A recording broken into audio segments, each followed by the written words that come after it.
What up, world? Established Rich coming right back at you. What we're witnessing right now is not just a celebrity beef. And at the center of it, two of the most strategic and unforgiving, most calculated moguls the game has ever seen. 50 Cent and Sean Diddy Combs. And now, Donald J. Trump. Now let me break it down for the people in the back. Last week, Donald Trump was asked if he would consider pardoning Sean Combs. The same Sean Combs currently facing a mountain of charges and lawsuits. Trump, ever the performer, didn't say yes, but he didn't say no either. He said, I'd look at the facts. That was enough, because when that clip hit the internet, 50 responded with the speed of a man who has been waiting on this day for decades. He said some really bad things about Trump. It's not okay, 50 posted. I'm going to reach out so he knows how I really feel about this guy. And then a few hours later, he doubled down. Trump doesn't take well to disrespect, he said. He doesn't forget while working to make America great again. There's no room for distractions. He will pardon somebody being mistreated, not Puff Daddy. End quote. See, this ain't about pride. This ain't even about politics. This is personal. Meanwhile, President Trump shared his 2 cents from the Oval Office on Friday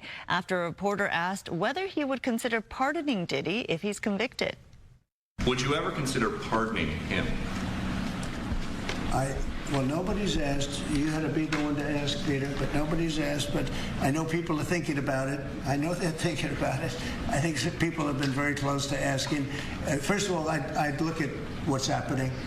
And I haven't been watching it too closely, although it's certainly getting... Now, to be clear, President Trump said he'd have to weigh the facts before making a decision. And he added that the disgraced music mogul used to be good friends with him, but they haven't talked in years. Now, the president said their relationship fell off when he ran for office, and he would have to take a closer look at the case to see if Diddy was mistreated. Now, rapper 50 Cent sidestepped his own past critiques of Trump and posted to Instagram about how he would personally make sure Diddy doesn't get any favors from the president. Writing in one post, quote, he said some really bad things about Trump. It's not okay. I'm going to reach out so he knows how I feel about this guy.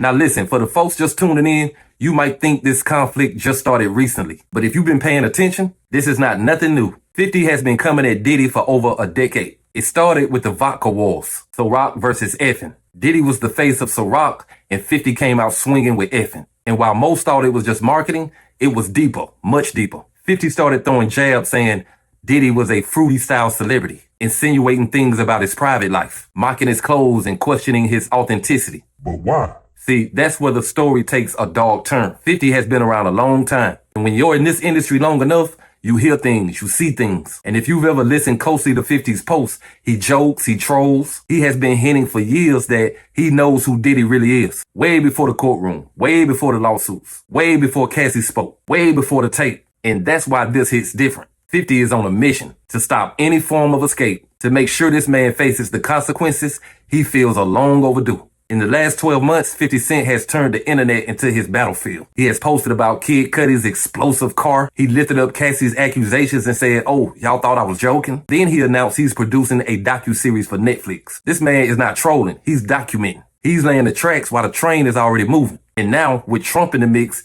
he's activated political muscle. He knows Trump don't forgive slights. And Diddy, in multiple interviews, had no problem bashing Trump publicly when it was cool to do so. Now the tables are turning, and 50 is pouring the wine. And here's the thing nobody's really saying. This is not just about vodka. This is not just about clout. I believe 50 heard those stories. The industry knows what's whispered behind the scenes. Secret parties, NDAs, young artists broken by initiation power plays. Threats, payoffs. And when those lawsuits hit the light, when Cassie spoke, when Kid Cudi's car blew up, when the FBI raided Diddy's homes, 50 looked like a man who had been waiting. A man who was never going to let this one slide. So when Trump said, I'll consider a pardon, 50 said, oh, hell no. He went straight to social media. Because in his mind, you don't get a second chance after this. Not for this level of violation. Not for this degree of evil. Now, don't miss the point. Trump is no fool. He knows 50 has influence. He knows the streets listen. And 50 is no longer just a rapper. He's a media empire, a mogul, with money, with real estate, and with leverage. So if 50 says, hey, Trump don't touch that pardon, best believe that's political pressure. And in this game where politics and pop culture collide, 50 might just be the newest power broker in the room. This is bigger than beef. This is a man who has been waiting decades for the truth to catch up to Sean Combs. A man who turned trolling into a tactic. A man who used laughter to shield his loyalty to the truth. And now with the world watching, he's making sure there is no escape hatch, no political favors, no get out of jail free cards. 50 isn't just petty, he's purposeful. And when he says you don't deserve a pardon, you better believe he means it. But hey, that's just my opinion. What's yours? Like, comment, subscribe, establish Rich. I'll be back with another one. Peace.